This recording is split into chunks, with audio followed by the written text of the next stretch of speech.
votre invité pour parler élection, pour parler insécurité, notamment à Kinshasa. Patrice Tshisekedi, président de l'ASBEL, mouvement de bâtisseurs du Congo. Bonjour et bienvenue. Bonjour, M. Crispin. Ça fait longtemps que vous n'êtes plus passé par ici. Votre mouvement est-il devenu un parti politique ou toujours une ONG, même si on sait que beaucoup d'ONG maintenant sont dans les cousous, financés par des mains dites noires? Non, jusqu'à présent, nous sommes dans l'ASBEL.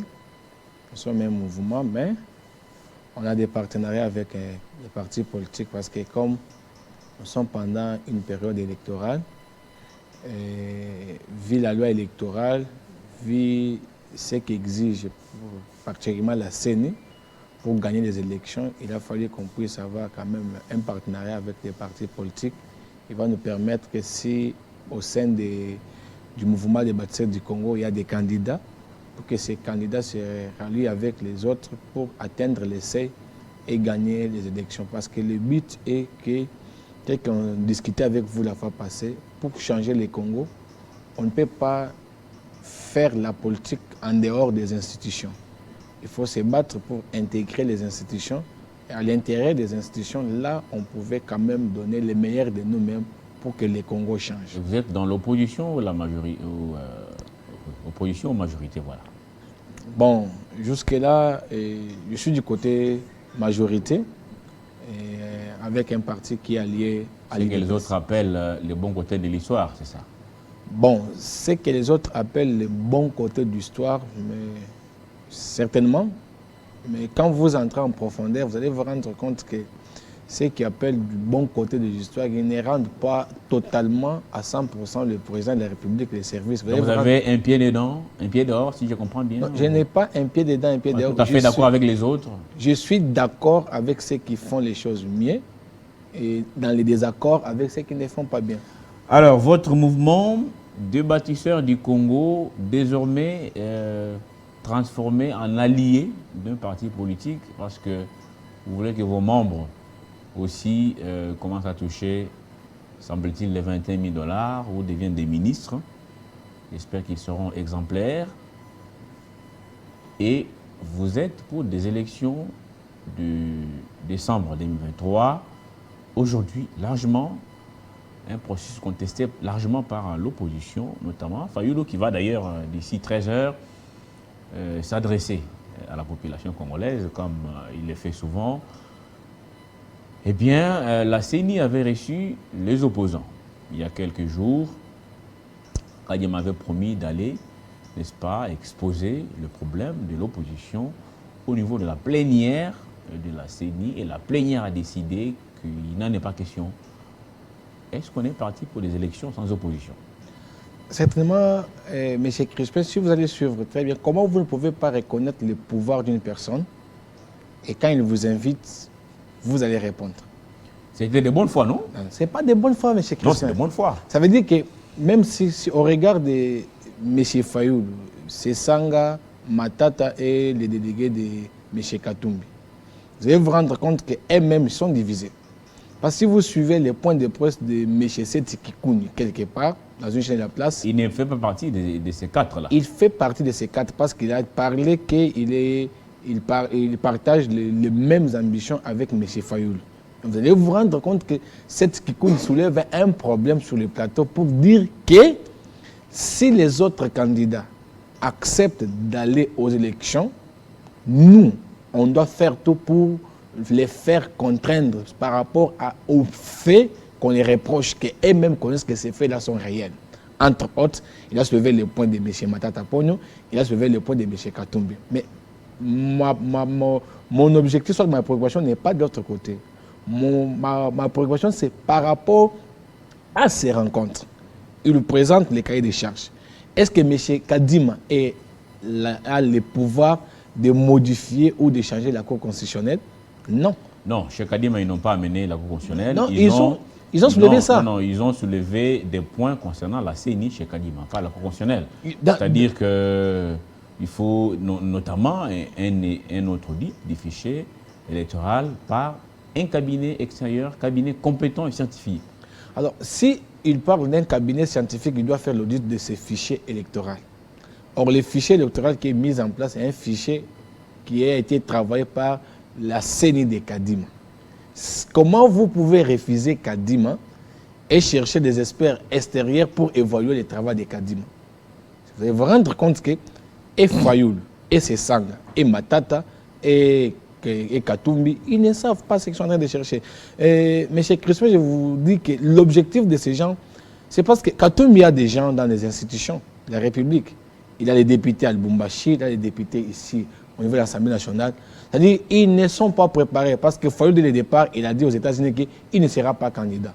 Il ne sera pas candidat, il n'a même pas consulté son parti politique. Vous allez vous rendre que l'un des députés qui était membre de l'ECD, il a démissionné, il a quitté le parti. Pourquoi? Est-ce que nous, en République démocratique du Congo, on peut voter des présidents qui prennent des décisions en dehors de leur parti politique? Non.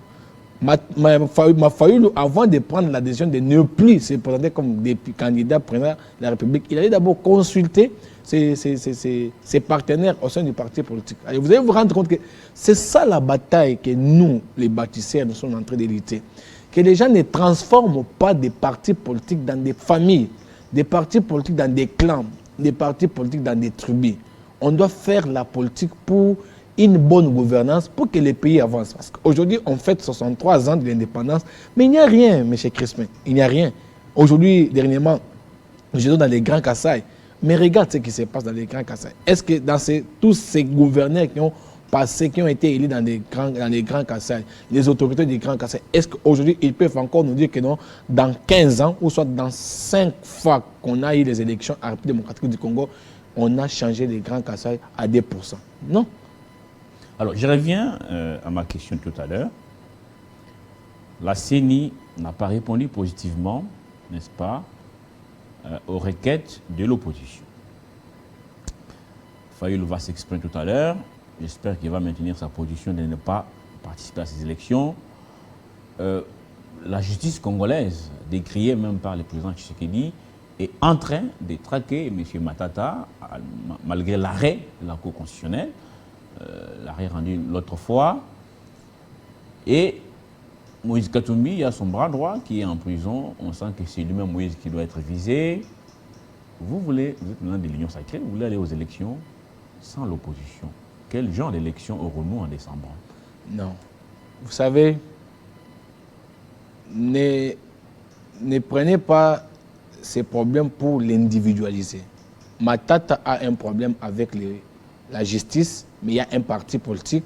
Des partis politiques de Matata ne peuvent investir un autre candidat présent. Non, mais un poids faible. Vous avez Matata a une base, Matata a été Premier ministre, Matata a une fondation, Matata est président national de son parti politique. C'est logique que ce soit lui non candidat pour faire le poids. Vous voulez qu'on aille ramasser un inconnu? Attends, M. Crispin. Permettez-moi de vous faire réfléchir quelque chose. Si on travaillait, par exemple, chez nous les bâtisseurs, si aujourd'hui, moi, Patrice Tshisekedi, j'ai un problème avec la justice, je crois que Maître Dias peut faire le travail très bien. Il peut me représenter. On ne peut pas travailler dans une structure où on individualise, où on personnalise que c'est lui seul qui doit être l'idéal dans la réalisation des choses. On doit changer la manière de... Imaginons qu'entre guillemets, on ne le souhaite pas. Dieu se décide autrement par rapport à la vie de Matata Ponyo. Je dis Dieu se décide autrement. Ça veut dire que fini, il n'y aura pas un candidat président de la République. Rentrons les dossiers de M. Salomon Idi Kaloda. Mais j'ai entendu les gens parler ici, les gens crier.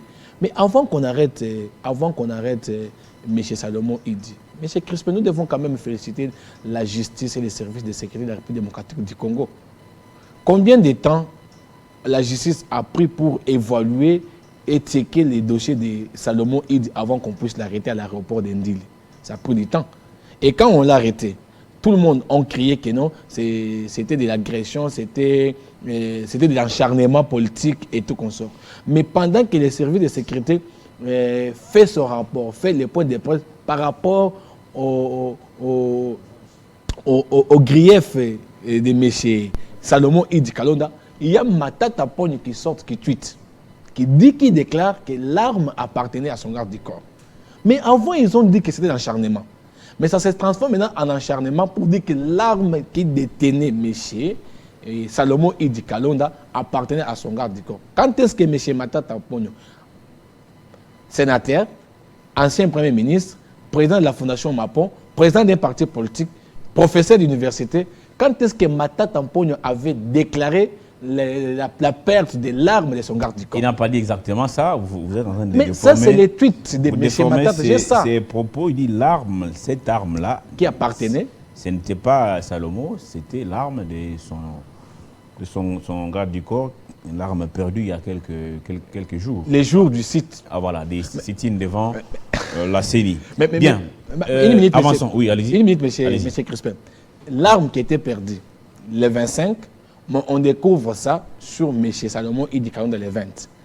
Comment M. Matata Ponyo peut tweeter pour déclarer que l'arme appartenait sans toutefois qu'il ait d'abord vérifié l'arme que la déniable détenait dans les mains de M. Sur l'image, je ne vois pas Salomon, ça c'était quelqu'un d'autre. Je ne sais pas qui, mais vous dites que c'était Salomon qui portait cette arme. Bon, on laisse la justice faire son travail, mais jusque-là, les dossiers n'est pas fixé parce que semble-t-il, il est vide maintenant. On est en train de chercher à colmater des choses. Non, le dossier n'est pas vide. Qu'est-ce qu'on lui reproche? Mais ça fait des mois quand même. Le dossier n'est pas vide. Vous avez vu que c'est parti vite. Il est aujourd'hui en prison. Il est à Makala pour Salomon. Gardé ici à Ndolo. On attend fixé. On attend d'être fixé. Là, ça fait déjà plus de 2 mois. Non, c'est parce qu'il y a des choses qu'on doit vérifier. Vous savez, il faut féliciter notre justice. Il y a d'autres. Alors que le président lui-même regrette. Oui, le président regrette. Alors, lui-même regrette. Oui. C'est un échec pour lui. Nos juges, nos magistrats ne font pas leur boulot correctement. Certainement, mais ce n'est pas tous les magistrats. Il y a ceux-là qui font leur travail correctement. Entre autres, vous pouvez me parler de la justice militaire. Parce que les dossiers de M. Salomon Idi Kalonda est au niveau de la justice militaire. Ce n'est pas tout le monde qui est mauvais. Mais la vision et les ambitions du chef de l'État est que si la justice, vous savez, la justice élève une nation. Si la justice, M. Crispin, répond à des normes nécessaires pour la République démocratique du Congo, les choses vont changer. On n'aura pas de banditisme, on n'aura pas de problèmes d'insécurité. Il y aura des choses, quand vous avez un procès, vous allez vous rendre compte que si on trouve que les dossiers de M. Salomon Idi Kalonda, il n'y a pas de choses qui semblent qu'on puisse les condamner, il sera libéré. Il sera libéré. Vous avez vu, on a mis la main sur M. Franck Diongo. On trouve qu'il y a quand même des relations, des ramifications entre les messages trouvés dans les téléphones de M. Salomon Idi Kalonda et M. Franck Diongo. Vous avez lu le communiqué du procureur de la République par rapport à toutes ces interpellations en cascade, même le jour férié, des libérations le jour suivant? Bon, ça, je n'ai pas encore vérifié. Voilà, allez lire, il y a quelque chose qui se passe. Et ça, il faut les reconnaître. Donc, on fait des choses à la va-vite. Hein, beaucoup de dossiers sont vides aujourd'hui. On ne sait plus qu'est-ce qu'on reprochait à François Beya, son dossier à quel niveau, ça sera fixé quand, c'est la même chose. Il y a beaucoup de dossiers comme ça. À la va-vite, c'est vraiment fait en précipitation. Il y a un problème. Bon, Matata dit qu'il est candidat président, vous les traquez, vous dites non, son parti peut s'appuyer sur quelqu'un d'autre. Et entre-temps, Fayoulou lui-même n'est pas jusque-là, à moins qu'il change d'ici 13 heures, il n'est pas candidat. Moïse Katumbi, vous voulez l'atteindre en passant par son financier Salomon. Je reviens à ma question. Vous voulez aller aux élections seuls? Non, nous irons aux élections avec des personnes qui vont... Sans opposition? Non, il y a l'opposition. Il y a l'opposition. Il y a ces sangs-là. Avec des candidats frétins? Il y a ces sangs. Il y a cette Kikouni. Il y a Matata. Il y a les partis de Matata. Il y a les partis de Moïse. Et tout va se dessiner au mois de septembre. Parce que c'est au mois de septembre que les candidats présents iront déposer des candidatures. Alors, il y a la Constitution. Même si... Vous savez, M. Crispin, on ne fait pas la chasse aux sorciers. On a besoin qu'on ait des personnes compétentes qui peuvent nous aider pour que les Congo changent. Si aujourd'hui, Matata... Mais imaginez, M. Crispin, qu'on se pose juste une question. On a Matata. On a Moïse. Mettons de côté ces Sanga et Fayoulou. Prenons juste ces 2 personnes. Si quelqu'un il est incapable de gérer une province, Vous pensez qu'il sera capable de gérer la République démocratique du Non, Congo? il a fait ses preuves. Non, quelle preuve? Il a fait ses preuves. Moi, je suis de Lubumbashi. Rappelez-vous que lorsque Moïse était aux affaires, les sacs de farine n'avaient jamais atteint ce que vous avez vu vécu il n'y a pas longtemps ici. Ok, prenez ces sacs de Moïse a farine. asphalté des routes, Moïse a eu quand même un bilan. En tout cas, Non, monsieur vous Crispin, ne pouvez laisse-moi pas vous donner. vous ne pouvez pas regarder quand Moïse est rentré de l'exil. C'était quel type d'accueil? Non, monsieur Il Crispin. était porté par cette population qu'il a vu à l'œuvre. Pourquoi vous voulez toujours l'empêcher, n'est-ce pas? Vous cherchez des voies et moyens pour empêcher carrément Moïse Non, monsieur Crispin. être candidat président. Attends, je voulais raconter une histoire. Je suis à Lubumbashi dans les deux mandats de Moïse Katumbi de 2011 jusqu'à tel point qu'il a quitté le pouvoir. Vous n'avez pas connu les Bunga? Non. Prenons la farine là quand vous parlez. Vous savez, à chaque saison, à chaque période, quand la vie et quand il y a l'augmentation de la population dans une ville quelconque, même les modes de vie changent. Vous allez me rendre compte que les loyers qu'on payait en 2006 ici à Kinshasa et les loyers qu'on paye aujourd'hui en 2020, c'est deux choses différentes. C'est à cause de l'engouement de la personnalité, des personnes dans la ville. Vous parlez de la farine de Moïse Katumbi. Il a trouvé cette farine, on est payé à combien? À 4 500 francs, à 5 000 francs.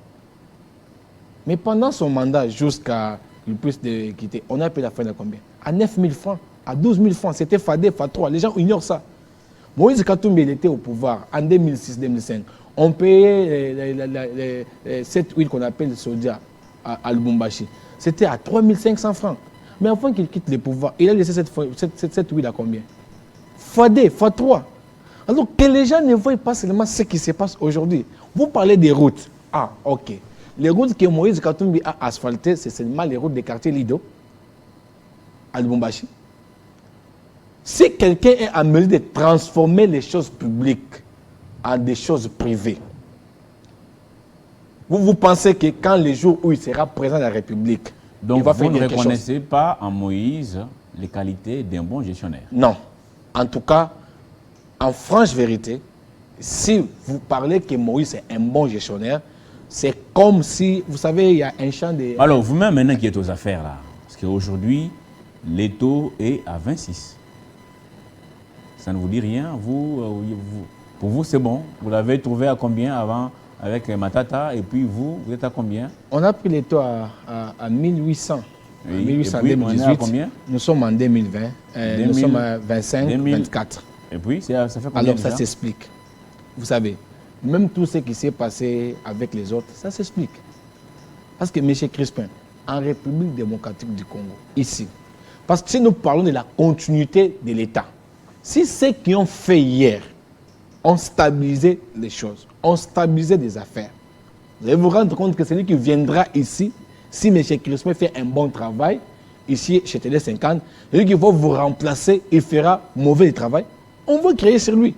Alors si vous avez posé des bonnes bases, c'est là qu'ils viendront et changeront des choses. Et voilà pourquoi la population aujourd'hui crie sur vous, hein. Ça râle un peu partout. Non, c'est pourquoi nous on pose des bonnes bases.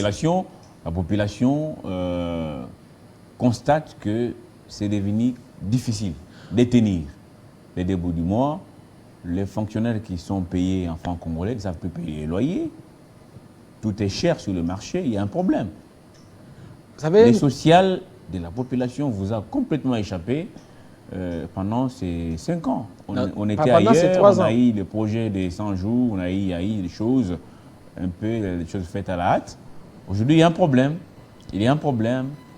Les gens souffrent à travers les pays. Et vous dites que Moïse n'avait rien fait, mais vous, ça va.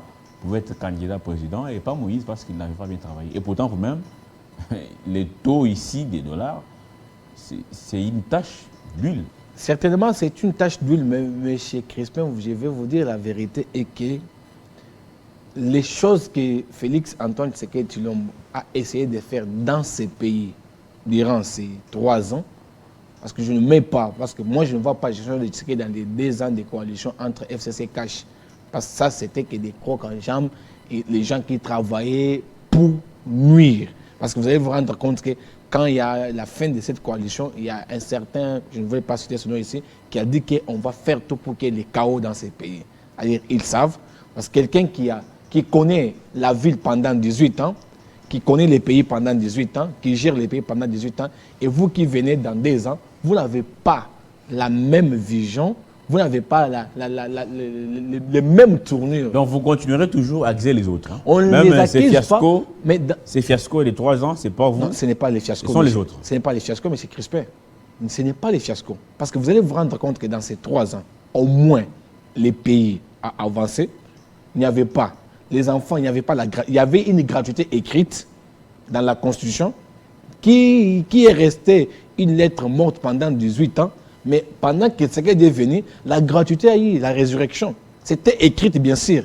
Vous avez fait la Constitution, mais qu'est-ce que vous avez fait de cette Constitution-là? Soit vous avez fait une Constitution pour mettre ça et faire votre vision. La gratuité est là. Aujourd'hui, M. Crispin, nous prenons la ville-province de Kinshasa. Nous avons l'hôpital de Mama Yembo, qui est juste derrière nous, ici, qui était comment? Mais aujourd'hui, il est en pleine construction. Ça veut dire qu'avec Tshisekedi, il y a quelque chose. Vous dites que Tshisekedi n'a rien fait. On paye les billets d'avion à combien? À $450, $490. Mais aujourd'hui, les billets, peut-être ça, 230, 295. Tshisekedi n'a pas fait quelque chose. Dans ces pays ici je ne suis pas d'abord dans la ville-province de Kinshasa. Ici, on n'avait pas. Vous avez vu l'inauguration de l'usine Zongo du côté, je pense, Galiem ici. On n'avait pas de l'eau potable. C'est que se battre. Vous allez voir les réhabilitations de quelques avenirs ici dans la ville-province de Kinshasa. Entre autres, nous partons ici à Lubumbashi. Je prends d'abord les entreprises comme la Gécamine. La Gécamine, les agents de la Gécamine étaient impayés. Mais si vous partez aujourd'hui, je n'ai pas de choses qui sont vraies. Vous partez à la Gécamine Lubumbashi. Il y a la cantine. Il y a les agents de la Gécamine qui sont payés les 10, les 15, les 30. Vous allez prendre les salaires des policiers. Si vous dites que Tshisekedi n'a rien fait, un policier, on le paye combien? Mais aujourd'hui, un policier, on le paye quand même quelque chose. Qui peut changer quelque chose? Je prends la SNCC. Si les gens disent que Tshisekedi n'a rien fait, vous avez laissé. Ilunga, il était déjà à la SNCC. Ils ont laissé les gens de la SNCC avec plus ou moins de 200 mois impayés. Mais aujourd'hui, quand vous partez à la SNCC, les gens sont payés. Vous allez vous rendre compte que 3 ans, c'est payé. Les pays étaient tellement grands, mais il y a au moins, chacun dans son contrée, il y a quand même les passages de Tshisekedi dans son fief, dans son village, dans son avenir. Qu'au moins dans ces 3 ans, Tshisekedi a pu réaliser quelque chose. Si Tshisekedi pouvait avoir 18 ans dans ces pays, vous allez vous rendre compte qu'il y a des choses que vous êtes. Sur le plan sécuritaire, M. Crispin, vous allez vous rendre compte qu'on avait une guerre ici à l'Est. On ne savait même pas identifier qui était l'ennemi direct de la République démocratique du Congo qui nous attaquait. On nous parlait des rébellions, on nous parlait des milices, on parlait de ceci, cela. Mais aujourd'hui, on connaît sur le plan... Non, l'ennemi a été identifié, s'il vous plaît. L'ennemi a été identifié et c'est vous qui êtes venu appeler cet ennemi mon frère. Non. L'ennemi a été approché, vous allez ouvrir... vous avez approché cet ennemi et l'ennemi vous a poignardé dans les dos. Non. Parce que vous considérez autrefois que tout ce que l'ancien régime faisait, c'était de la farce. Monsieur Crispin, vous avez suivi, ça fait plus ou moins 3 mois, 4 mois, les points de presse de le président rwandais, là où il était au Bénin. Vous avez suivi son point de presse. Qu'est-ce qu'il a dit dans ses points de presse? Nous, on n'a pas fait la coalition avec l'ennemi. On a traité Kagame comme frère. C'est parce que nous sommes africains. Et quand vous suivez Tshisekedi, quand il dit que ceci, nous n'avons pas les problèmes avec les Rwandais comme pays, mais notre problème, nous l'avons avec le régime de Kagame, qui est un régime sanguinaire, qui est un régime qui appuie les M23 à l'Est de la République démocratique du Congo. Mais vous n'allez pas me dire ici que dans les 18 ans, on parlait que l'agresseur de la République démocratique du Congo, c'est les Rwandais. Non. On parlait des M23 et on faisait croire à la population congolaise que les M23 sont des Congolais. Mais si les M23 sont des Congolais, il y avait eu l'accord en 2013 pour mettre fin. Si les gens parlent ici, les gens sont en train de parler, non, on a mis fin des M23 en 2012. Mais s'il y avait fin des M23 en 2012, pourquoi l'accord que M. Raymond Tshibanda a signé en Nairobi en 2013? Vous allez vous rendre compte qu'ils n'ont rien fait. Et c'est aujourd'hui, à la face du monde, que Tshisekedi a déclaré tout haut que l'agresseur de la République démocratique du Congo, c'est Kagame avec son régime. Et aujourd'hui, on est en train de se battre. L'armée qui était faible. Et un autre aspect. Mais chez Crispin, partout dans les salons internationaux, on parle de la République démocratique du Congo. C'est grâce à Tshisekedi. C'est grâce à Tshisekedi. Si aujourd'hui, vous avez vu l'ONU venir ici pour faire des enquêtes, pour savoir, identifier la situation qui se passe à l'Est. C'est à cause de Tshisekedi. Si aujourd'hui, vous avez vu, on a levé l'embargo, on est resté avec cet embargo pendant beaucoup de temps. Et aujourd'hui, nous avons la possibilité de nous ravitailler sur le plan d'armement militaire. C'est à cause de Tshisekedi. Alors que les gens ne parlent pas. Si Tshisekedi... Je vais revenir à vous après 1 minute. Il est 10h, passé de 3 minutes à Kinshasa. Je passe l'antenne à Héritier Ntamboa pour la dernière livraison de la Minute Information. Héritier, c'est à vous de jouer. Merci. Bonjour messieurs et dames, bienvenue à cette dernière livraison de la Minute Info sur Télé 50.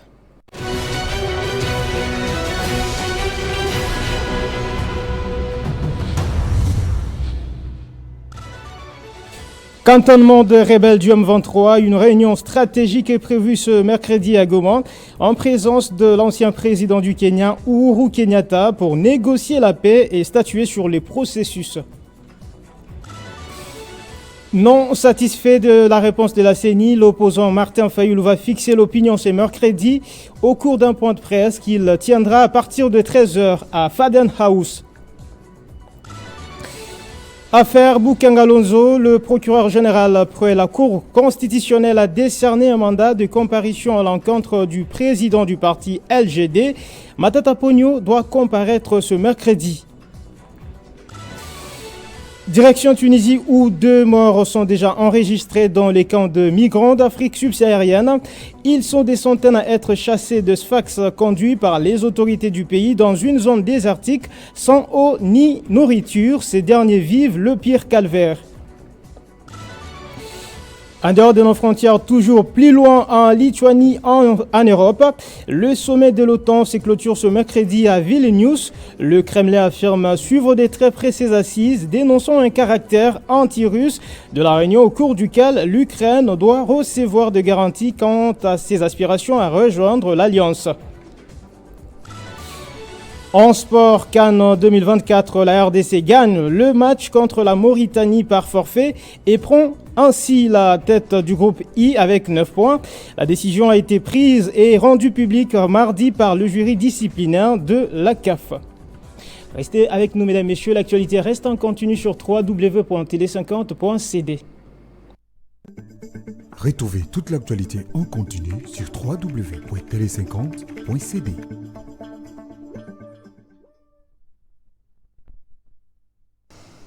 Patrick Tshisekedi est toujours avec nous sur ce plateau, président du mouvement de bâtisseur du Congo. On parlait d'insécurité dans l'est du pays. Oui, vous saluez des avancées. Là, vous êtes en train de faire des bilans pour Tshisekedi. Je crois que le moment viendra. On parlera bilan de votre candidat. Mais laissez les autres qui veulent compétir, les faire aussi en toute quiétude. C'est un jeu démocratique. Au lieu de le faire à la cavalière, ça ne va profiter à personne. Nous avons un pays à préserver. Le Congo est plus grand que tous les candidats, y compris les vôtres. Et voilà, là, je salue un peu ces messages du président Macky Sall qui a dit que le Sénégal est plus grand que moi. Très important. Vous voulez ajouter un truc? Oui. Rapidement. Vous savez, M. Crispin, dans ces pays, si on me présente un autre candidat, en dehors de Matata, en dehors de Katumbi, pour ces pays, je pouvais dire que le pays a la chance, peut-être après 2028. Mais vous, parce que Matata et Katumbi ne sont pas des bons candidats pour ces pays. Vous n'êtes pas la population congolaise. Laissez les électeurs décider sur qui est bon, qui est mauvais. C'est ça la tolérance. Ne soyez pas dans l'intolérance. Ne soyez pas dans l'intolérance de l'union sacrée, non. Non. Laissez les gens, s'ils sont mauvais, s'ils ont mal géré à l'époque, laissez-les, chacun dépose sa candidature. Le peuple va trancher. Mais qu'il dépose quand même dans les normes. Ce n'est pas vous qui allez dire non, celui-ci est diable, celui-ci est ange. Non. Non, en tout cas, ça ne vous revient pas cette tâche. Laissez les électeurs aller librement aux urnes, c'est choisir des candidats. C'est ça, le jeu démocratique que vous et nous avons tous choisi. Nous acceptons ça, mais que ça soit selon les normes. Matata doit répondre à la justice. Pourquoi il est en train de fuir? Il doit répondre à la justice. Il n'a pas fui, il a déjà un arrêt de la Cour constitutionnelle. Il doit nous expliquer la situation de Bokanga. Il a un arrêt de la Cour constitutionnelle. La Cour ne peut pas revenir sur la même affaire deux fois. Je ne sais pas si vous êtes aussi juriste, mais vous faites ce qu'on appelle chasse aux sorcières. Vous voulez empêcher Matata d'être candidat. Alors, Matata n'est pas un candidat potentiel pour ce pays. Bon, ce n'est pas vous de le dire, encore une fois, c'est à la population de juger, les uns et les autres. On va parler kidnapping à Kinshasa, c'est pour terminer, on n'a plus beaucoup de temps avec vous. Les phénomènes, on a vu, c'est un procès expéditif. Des jeunes gens qui ont avoué avoir tué, massacré les Kinois. Certains ont même déclaré avoir pris des organes pour, c'est pas moi, vendre. Même si selon le gouvernement congolais, selon la police congolaise, selon certains médecins, il est impossible, en tout cas, actuellement dans notre pays, de faire ces genres d'opérations parce que le pays ne dispose pas de cette expertise ni du plateau pour le faire. Mais ces jeunes gens voulaient dénoncer, voulaient citer des noms. Les juges n'ont pas laissé ces jeunes citer des noms, les noms des complices. Comment avez-vous jugé ces procès rapidement? Merci beaucoup. J'ai suivi de près les procès de kidnapping. Vous allez vous rendre compte que, bien sûr, on a vite tué. Et on a enlevé les gens dans la ville et on arrête les gens. D'abord, sur le plan de la sécurité, nous devons quand même féliciter notre police qui a essayé un peu de mettre la main sur ces criminels, ces bandits urbains. Au niveau de la justice, si vous suivez très bien qu'on a fait les procès rapides et il y a ceux qui ont été condamnés par la peine de mort et ils sont déjà acheminés aussi à la prison. Mais la question, donc, il y a des questions que vous soulevez là-bas. Quand on pose la question à ces gars, je pense c'est Big Boy, il répond que si je vais citer les noms sur place là, il y aura ceux-là qui vont fuir les pays. C'est alors que l'avocat de la République lui demandera, si tu ne veux pas les dire, vous pouvez vous approcher à la table des juges et leur dire les noms. Nous connaissons, nous tous, dans ces pays, M. Crispin. Jusque-là, peut-être les juges, je dis bien, entre guillemets, peut-être les juges ont une réponse ou peut-être ont des noms sur des personnes qui coopéraient avec ces jeunes gens, qui peut-être sont encore en train de faire des recherches pour savoir comment mettre la main sur ces personnes. Ça, parce que Big Boy lui-même en personne, il n'a pas pu citer les noms. Pour empêcher pour faire que les personnes qui sont concernées dans la situation puissent fuir. La situation des reins. Et si vous allez vous rendre compte, M. Crispin, cette insécurité ici dans la ville, c'est l'insécurité qui est instrumentalisée. Je dis pourquoi. Plus facile à dire, hein? Non, ça, je dis bien. C'est pas vraiment facile à dire ça. Vous allez vous rappeler en 2019 et en 2020, il y a des personnes qui ont déclaré. En 2019, l'un a dit, nous allons semer l'insécurité dans ces pays afin que les investisseurs ne puissent pas venir investir dans ces pays. Ça, c'est en 2019. En 2020, l'autre a déclaré, nous allons semer les chaos dans ces pays. Alors, vous allez vous rendre compte que c'est à la veille des Jeux de la francophonie. C'est à la veille des Jeux de la francophonie où il y a plusieurs pays qui viendront ici pour célébrer, pour faire cette fête qu'on appelle la fête des Jeux de la francophonie. Pendant que la fête de la francophonie est à la porte, où nous allons recevoir plusieurs invités, il y a cet banditisme qui monte en puissance. Alors, si on n'a pas... C'est une manière de saboter d'abord les Jeux de la francophonie pour faire voir à la face du monde qu'en République démocratique du Congo, il y a l'insécurité. Dans le sens où, prenons Big Boy, M. Crispin, tu n'as pas fait la médecine. Tu n'es pas infirmier. Vous savez à combien de degrés on doit conserver les reins et pour l'acheminer? Ou est-ce que Big Boy c'est un médecin? Est-ce que l'autre là est un médecin qui sait comment opérer une personne et prendre les reins les conserver dans la capacité. Et s'il le faisait en compétition avec une équipe de spécialistes? Ok. S'il le faisait en complicité... Il vous ramasse, il vous achemine dans un endroit aménagé où vous allez trouver des médecins spécialisés dans les domaines pour prélever. Alors. Vous savez, cher Crispin, s'il y avait des médecins qui travaillent avec ces gens, vous allez vous rendre compte que les jours où on a arrêté, acceptons le banditisme, comme l'autre a dit que je prenais plus ou moins 150 motos, là nous acceptons, parce que moi-même, entre diplomates, GB et Kintambo, à 3 reprises, à 22h, 23h, on a failli enlever ma voiture avec moi-même. Ça, je connais ça. L'enlèvement, voler des voitures des gens, là nous acceptons. Les kidnappings, nous acceptons. Mais aller jusqu'à dire qu'on enlève les reins, on enlève les foies des gens pour aller vendre les sons parce qu'il y a les enquêtes en cours. Si vous avez bien suivi le général Kasson, il a dit ok, il y a les enquêtes en cours, il y a les services spéciaux qui sont en train de suivre de près la situation pour savoir.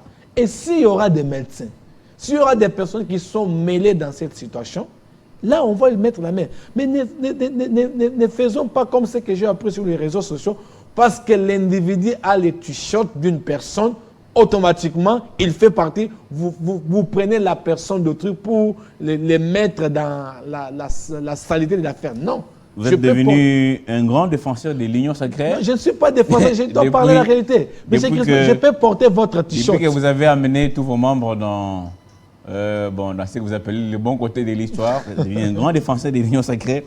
Ça, c'est ça en tout cas. Vous avez 1 minute, oui, pour terminer rapidement. J'ai dit ceci. Oui. L'insécurité est là, dans la ville. Je sais que c'est l'arme des personnes, les ennemis de la République démocratique du Congo qui sont en train de faire tout ça pour saboter l'égide de la francophonie. Donc, personnellement, je ne voulais pas de CG, où je voulais dire que si la France appuie les M23 et les Rwandais, pourquoi nous devons célébrer l'égide de la francophonie? Mais, hélas, c'est déjà venu, ça va avoir lié d'ici peut-être dans 18 jours. Mais qu'est-ce que nous pouvons demander à la population congolaise, en particulier les Quinois et les Quinoises, et que c'est de notre profit. Il faut connaître la valeur des sangs humains. Le sang humain est sacré. Celui qui tue, celui qui kidnappe les gens en train de les tuer, s'il a un cœur, qu'il aille faire les diamants, qu'il aille creuser les minéraux, qu'il cherche de l'emploi ailleurs, que de tuer des personnes pour une moto. Celui qui est en train de tuer là, c'est l'humain comme vous. On ne peut pas nous tuer entre nous-mêmes. Nous avons des choses à faire. Si vous êtes fort pour les kidnappings, viens, on va vous rôder dans l'armée. Allez kidnapper les M23 à l'Est et tuer les M23 parce que ce sont eux qui sont assis sur des lors à Massissi. Si vous êtes fort, venez entrer dans l'armée et allez à Massissi. Combattons les M23 pour qu'on ait de la paix en République démocratique du Congo, afin qu'on en profite de nos minéraux. Merci beaucoup Patrick Tshisekedi. Vous êtes président national du mouvement de bâtisseurs du Congo. Merci pour vos analyses. Justement, vous êtes devenu un grand défenseur de l'Union sacrée. Vous avez amené tous les mouvements. C'était une ONG aujourd'hui. C'est devenu pratiquement un allié de taille d'un parti politique de l'Union sacrée et vous êtes dans la course pour les élections de décembre 2023. Bonne chance à vous, à vos candidats. J'espère qu'ils vont être alignés un peu partout. Et on verra s'ils vont changer la donne une fois aux affaires. Merci beaucoup et je profite pour saluer ma base qui est au Kassaï central. Ah, déjà une base. Et aussi la présidente nationale du parti, et là où je suis adhéré, et Mme Adèle Mouaou Kabena, et le secrétaire général Eloï Koupa. Très bien. Bonne chance à vous en tout cas pour les échéances à venir. Ça sera en 2023. Avant de terminer, voilà, une nouvelle bougie pour Madame Joyce Noble Louzaya Dio. Madame, bon anniversaire à vous. C'est de la part de Kadi Mwelo, régisseur. Une nouvelle bougie, ce sont des nouveaux défis à relever. De la part des Télé 50, nous vous souhaitons que du bonheur pour ce nouvel âge. Que Dieu vous fasse grâce dans toutes vos entreprises. Oui, des meilleurs et encore à venir. Merci, merci beaucoup à vous tous qui nous avez suivis de partout à travers le monde. Vos messages d'encouragement nous parviennent Nous avons manqué aujourd'hui la partie des sports avec Bokaya pour nous préciser si les Léopards sont d'office qualifiés ou pas. Peut-être dans nos journaux de 13h, il y aura une information détaillée. Nous avons 9 points, certes. Est-ce déjà une qualification requise où il faut batailler peut-être pour un match nul face au Soudan? Le match qui aura lieu chez nous au Congo en septembre. Ça sera la dernière journée. Je vous dis merci en tout cas de m'avoir suivi avec attention soutenue de partout. Prochain rendez-vous, mercredi la semaine prochaine. Même plateau, même heure et surtout, même plaisir. Au revoir.